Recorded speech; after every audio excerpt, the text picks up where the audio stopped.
그러면 2차 전지가 가면 같이 전방 산업 중에 갈 수 있는 회사가 뭐가 있을까 봤더니 역시나 전장. 네. 네. 전장에 아주 진심인 회사가 대표적인 대기업이 있습니다. 올해는 80조, 네. 내년에 이제 100조 가까이. 기관은 열심히 팔고 있는데 외국인이 지금 엄청나게 사고 있습니다. 지금.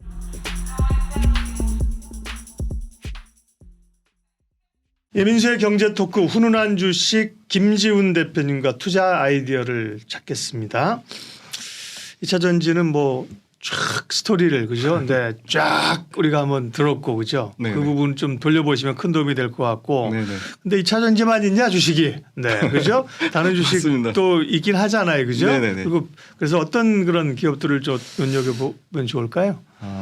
일단 2차 전지를 뭐 강력하게 말씀드린 이유는 2차 네. 전지만큼 사실 성장이 나오는 뭐 박사님도 말씀 주셨지만 그러니까요. 성장이 나오는 아직 매력적인 부분이 안 보입니다. 사실 그렇죠. 네. 열심히 찾아보고는 있는데 네.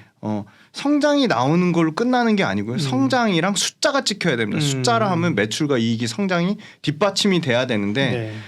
AI 같은 회사들 뭐 엄청나게 주가는 올랐지만 그렇죠. 사실 예. 숫자가 숫자는 뒷받침이 되지 나오죠. 않아서 네. 투자하기가 굉장히 어렵고 저는 관심 있게 보는 건 로봇을 보고 있는데 로봇은 숫자가 나온다고 하기엔 너무 규모가 작습니다. 2차 전지는 조 단위의 매출이 나고 영업이익이 뭐 그렇죠. 4천원, 5천원, 뭐 8천원 이렇게 나오는데 네.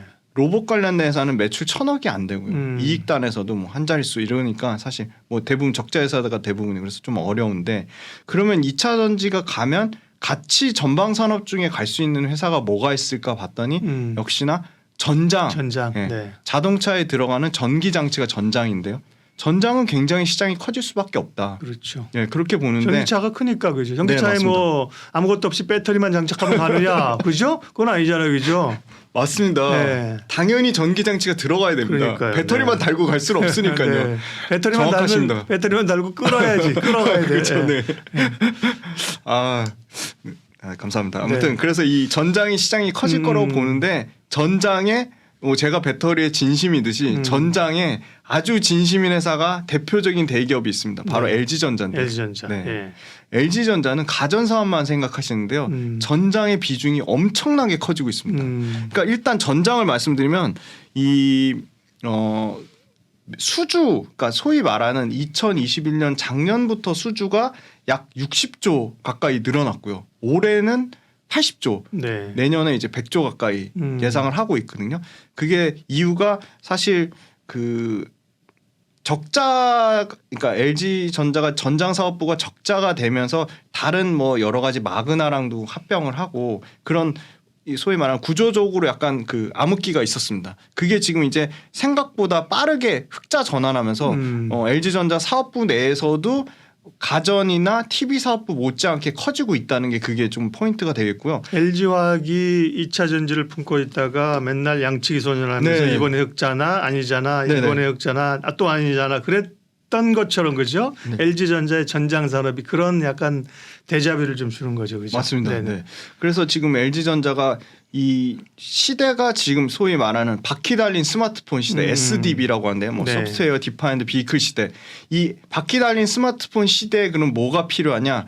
두 가지인데요. 디지털 콕핏이라 그래서 차량용 엔터테인먼트, 그러니까 차 안에서 콘텐츠 보고 원격 회의하고 뭐 차 안에서 뭐 영상 편집도 하고 개인 업무가 가능한 공간. 이거를 디지털 콕핏이라고 하는데 이 디지털 콕핏 관련된 부분. 그다음에 두 번째는 이 차의 가운데 있는 차량 정보 안내 디스플레이 CID라고 하는데요. 네. 이 CID 그리고 차량용 인포테인먼트 아까 말씀드린 그런 부분이 다 전체적으로 시장이 어느 정도 성장하냐 연평균 45%씩 성장을 하고 있습니다. 근데 거기에 가장 많은 포지션을 차지하고 있는 게 LG전자의 전장 사업부고요. 네. 그래서 이 LG전자가 이 디지털 콕핏이라든지 뭐 차량용 정보 안내 디스플레이 네. 이 인포테인먼트 관련된 수주를 꾸준히 연평균 30%씩 수주를 받아와서 작년 기준으로 52조의 수주를 받았고요.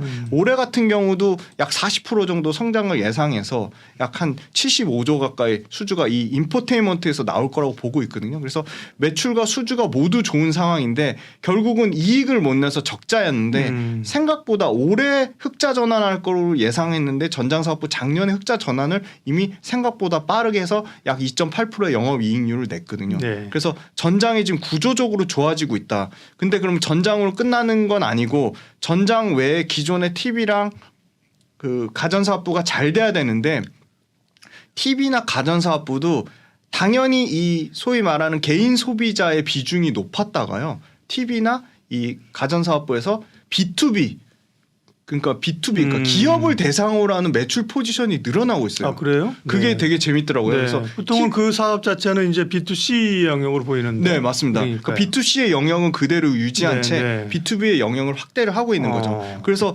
대표적으로 뭐 시스템, 에어컨, 빌트인 가전 이 가전 사업부의 에어컨 사업부가 상당히 이 B2B 매출의 30% 가까이를 땡기면서 그런 거 일때면 네. 뭐 아파트를 질 때 그냥 미리 다 집어넣잖아요. 선으로 다 그죠? 들어가는 거죠. 맞습니다. 건설사에 네, 네. 통으로 넣는다든지 네. 빌딩을 짓고 이러면 시스템 에어컨을 넣는다든지 맞습니다. 이런 거구나. 네네. 그 비중이 굉장히 커지고 있다는 거고요. 그다음에 이 소위 말하는 그 TV 쪽에서도 호텔 TV의 주문이 증가하면서 예. 호텔 쪽 관련된 B2B 비즈니스가 40%까지 확대가 된다는 점입니다. 근데 이 B2B 비즈니스가 사업부별로 확대된다는 의미는 아무래도 경기 침체의 영향이 좀 덜 받는다. 그러니까 매출의 안정성이 좀 보장이 된다는 네. 거고요. 두 번째는 LG 전자의 가장 큰 비용단에서 비용단에서 굉장히 엄청난 부담을 가져왔던 게 물류비거든요. 네, 근데 운송비. 네, 운송비. 이 부분이 분기당 1,500억에서 2,000억 가까이를 까먹었는데 이게 완전히 지금 정상화되고 있다. 그래서 뭐 코로나로 인해는 비정상적인 물류비용이 그냥 기본만 해도 정상화만 돼도 수익성 개선이 운임비 단에서 1,500억에서 2,000억 가까이 절감이 되니까 네. 연간으로 치면 이제 8,000억 정도 영업이 이 오히려 플러스 애드되는 효과를 보는 거죠. 그래서 뭐 이제 삼성전자보다 오히려 올해는 LG전자 이익이 더 좋을 것이다. 삼성전자 뭐 충격적인 이제 1분기 그렇죠. 이익이 나왔잖아요. 그렇게 보고 있고 1분기에 삼성전자 뭐 6천억 이익인데 네. LG전자 1조 3천억 얼마가 4천억인가 네, 지금 나왔잖아요. 추정치가 그죠? 네 그렇습니다. 네네. 압도적으로 네. 지금 그러니까요. LG전자가 좋을 정도로 그렇고 그다음에 세 번째는 TV 사업부가 크게 두 가지인데요. 이제 이 엄청나게 비싼 TV, OLED TV가 유럽을 주력으로 하고 있는데 유럽이 작년하고 재작년 둘 다 안 좋았거든요. 네. 근데 올해 조금 회복 국면을 보이는 게 가장 핵심은 재고인데요. 재고가 TV 평균 재고 지수가 약 8주에서 9주입니다. 근데 네. 지금 최근에 확인해 본 결과는 LG TV가 OLED TV가 재고가 6주까지 2주 넘게 재고가 줄었다는 얘기는 다시 유럽에서 아주 비싼 OLED TV가 잘 팔리고 있다. 재고가 줄어드는 걸로 좀 확인을 해볼 수 있을 것 같고요. 그다음 TV가 또 재미난 게 소위 말하는 이 LG 자체 뭐 웹 OS 플랫폼을 통해서 플랫폼화하고 있습니다. 그래서 뭐 광고랑 결합된다든지 무슨 넷플릭스 같은 컨텐츠랑 결합된다든지 TV를 플랫폼 사업을 하고 있습니다. 그럼 TV를 플랫폼 사업을 한다는 거는 그냥 단순히 가전제품만 파는 거에서 플랫폼화 되니까 당연히 영업이익률이 개선되는 효과를 보일 것이다. 그래서 TV 사업부의 평균 영업이익률이 3% 언더에서 지금 한 6%까지 지금 올라온 걸로 알고 있습니다. 그래서 전 사업부가 바닥을 지나서 구조적으로 지금 올라가고 있는데 비용단에서 물류비용 절감 효과까지 네. 거기다 전장에 대한 기대감까지 갖고 있는데 LG전자 현재 PER은 로봇도 있잖아요. 로봇. 네 로봇도 있습니다. 아 정확합니다. 네네네. 아 제가 빠진 걸 딱 네네. 찍어주시네. 예. 로봇에 또 진심인 회사입니다. 예. 이 회사가 웬만한 로보티즈, 뭐 로보스타, 유진 로봇 웬만한 로봇 회사의 2대 주주입니다. 네. 그래서 그 로봇 관련된 매출이 2배씩 증가하고 있거든요. 그래서 로봇 관련된 부분도 당연히 주목할 부분이라고 보고 있고요. 네. 로봇은 스마트 공장 계속 늘어나면 늘어날수록 로봇의 수요는 물량 자체가 폭발적으로 늘어날 거라고 보고 있기 때문에 이 LG전자 로봇 사업부도 당연히 관심 있게 좀 지켜봐야 된다. 그렇게 말씀드릴 수 있을 것 같은데 네. 밸류에이션이 중요한데 지금 네. PE가 11배 정도 수준이거든요. 네. 그러니까 가전제품, 그러니까 소위 말하는 이 IT 부품 말고 이 완성품 만드는데 세트업체. 세트업체, 네, IT 세트업체 PER이 제가 보니까 대충 평균 뭐 월풀 이런 데 포함해서 15배 정도가 보수적으로 잡는 거거든요. 네. 근데 지금 11배면 LG전자가 비싼 건 아닌 것 같습니다. 네. 밸류에이션 상으로는. 아니, 그러니까 오죽하면 LG전자 같은 경우는 이제 PER도 안 보고 주로 PBR을 많이 본다니까요. 그동안. 그죠? 약간 뭐 가치주 성격 비슷하게 그죠? 맞습니다. 네. 그렇게 와서 뭐 PBR로 하면 PBR 한 배 안 될 걸요? 뭐 0.9 네, 뭐 0.9배 정도 그죠? 나옵니다. 네, 맞습니다. 근데 네. 이제 PER을 보게 된다는 거 이익을 낸다는 거잖아요. 그죠? 네. 네. 그리고 그냥 TV 만들던 가전업체로만 보면 사실 더 이상 성장성을 주기는 네. 어렵다. 네. 근데 이제 전장이라든지 말씀하신 로봇이라든지 그죠? 네. 이런 신사업이 이제 붙었다는 거죠. 그래서 실적도 좋았는데 이제 연초에 비하면 사실 많이 오르긴 했어요. 연초에 비해서는 한 30% 정도 올랐어요. 근데 그러다 보니까 실적 발표하고 이제 지난 금요일 날 삼성전자 실적 발표할 때 이제 LG전자 실적 발표 같이 했잖아요. 네네. 그래서 그런지 보면 주가는 탄력이 없어요. 네. 예? 근데 이제 1분기 실적을 확인해서 그런가? 2, 3분기가 또 좋아질 것이다. 이런 게 좀 트리거가 되면 좀 오를 수 있을까요?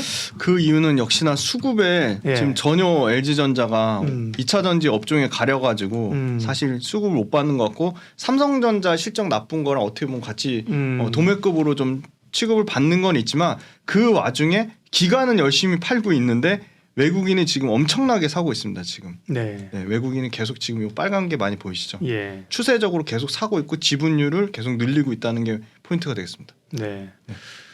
그럼 LG전자 뭐 어느 정도까지 갈 수 있다고 대표? 우리 항상 무식하게 주가가 얼마 가냐 이렇게 잘 안 물어보고요. 주가는 11만 원 수준인데 11만 원, 12만 원. 사실은 이렇게 항상 기업의 덩어리가 중요한 거예요. 그 시총 기준으로 하면 네, 18조면 사실은 굉장히 업사이드 여지가 있죠, 그렇죠? 네네. 네. 지금 LG전자 올해 지금 영업이익 4조 예상하거든요. 네네. 그럼 4조 기준으로 보면은 지금 시가총액이 지금 18조. 네, 18조잖아요.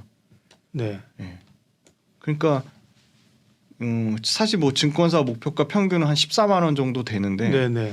저도 뭐 그 정도 선까지는 네. 충분히 보는 게 왜냐면 이제 실적 성장을 보면 지금 이게 보시면요 올해 4조 예상하고요. 이 제일 포인트는 이익입니다. 4조 6천억, 4조 7천억 정도 이제 예상을 하거든요.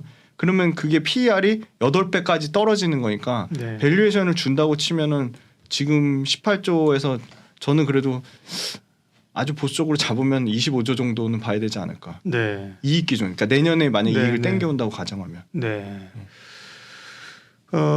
LG전자 얘기를 해주셨고요. 결국 이제 성장하는 섹터에 관심이 있으신 거네요, 그죠? 맞습니다. 성장하는 섹터가 아무래도 기본적으로 매출단이 늘어나야 돼. 그래 영업이 네. 느는 거죠, 그죠? 네, 매출이 맞습니다. 줄어들면서 뭐 비용 절감해서 이렇게 가는 거는 성장에 한계가 한계가 있다고. 있는 거잖아요, 네. 그죠? 성장 산업. 그래서 LG전자는 가전으로 보면 성장에 좀 한계가 있을 수 있지만 전장이나 로봇이나 신사업을 보면 성장률도 네. 늘 수 있다는 거고요. 이 파트에 조금 더 붙여서 그러면 뭐 IT 가운데서 LG전자 말고 요즘 보면 뭐 디스플레이 같은 경우도 조금 관심이 있고요. 그다음에 네네. 아까 성장성으로 본다면 이제 VR, AR, XR 네네. 이런 것도 좀 관심이 있을 수 있잖아요. 네네. 조금 더 관심 있게 보는 기업 추가적으로 좀 있을까요? 일단 그 반도체, 그러니까 IT 관련된 업황을 좀 말씀드리고 싶은 게 네. IT에 대한 기대감은 그 좀 과한데 실제 IT 뭐 제 주변에 삼성전자, 하이닉스 실제 다니는 친구들의 얘기를 들어보면 쉽진 않다. 그러니까 내년에 좋아질 거를 생각해서 미리 반영해서 뭐 외국인이라든지 기관의 수급이 들어오는 건 있겠지만 이 사실 메모리 반도체가 굉장히 고정비가 높은 산업이거든요. 그러니까 비용이 늘어난다고 생산량이 늘어난다고 비용이 뭐 같이 증가하는 건 아닌데 반대로 생산비가 감소한다고 또 고정비가 또 줄어드는 것도 아니거든요. 그러니까 엄청나게 단위당 원가는 계속 올라가고 있어요. 삼성전자 내에 가전사업부라는 든든한 우군이 형이 있으니까 그걸 팔아주는 건데 하이닉스 같은 경우는 그렇죠. 그렇지가 않잖아요. 네. 전방산업이 없잖아요. 그러면 전방산업이 크게 세 가지입니다. 서버, PC, 휴대폰. 네, 그렇죠. 네. 근데 생각보다 재작년에 계속 서버가 계속 캐파를 늘려서 서버에 대한 기대감으로 계속 반도체가 버텼는데 네. 지금 사실 서버가 그 페이스북 메타 그리고 아마존이 오히려 캐펙스 투자를 약 1에서 3% 정도 줄이는 걸로 알고 있고요. 서버가 그렇게 쉽지 않은 녹록지 네. 않은 상황이다. 네. 그리고 휴대폰은 생각보다 갤럭시 23는 좀 잘 팔리고 있다고 하더라고요. 근데 이제 기대감은 이제 애플 아이폰 15가 얼마나 잘 팔리냐인데 그거 관련돼서 아이폰 그 밑단의 모델들은 중국에서 좀 재고가 좀 쌓이는 걸로 알고 있고 그리고 세 번째는 PC인데 PC는 저희가 계속 기대했던 그 인텔의 신규 사파이어 네, 래피드 DDR5가 소비 전력을 20% 절감하니까 그거에 대한 기대감도 있었는데 그게 또 뭐 엄청나게 수요가 지금 늘어나기는 좀 않는 상황인 것 같고 그래서 세 가지 포인트 서버와 PC와 휴대폰이 생각보다 쉽지 않은 상황이다. 네. 그래서 반도체 업황 자체가 조금 물론 내년에 분명히 실적이 좋아질 걸 감안해서 그 뭐 외국인이나 기관의 수급이 들어오고는 있지만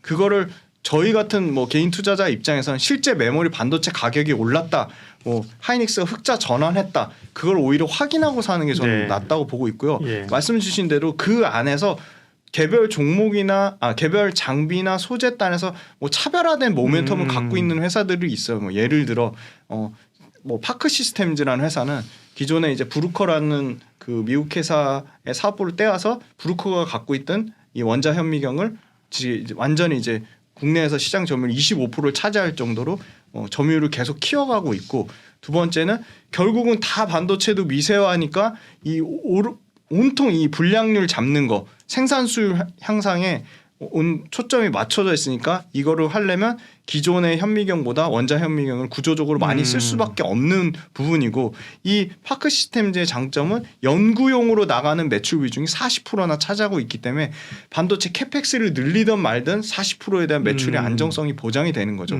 그리고 이 회사가 얼마나 시장 점유율에 대해서 진입 장벽을 갖고 있냐를 확인하면 영업이익률이 25%가 넘거든요. 그리고 실적을 한번 볼게요.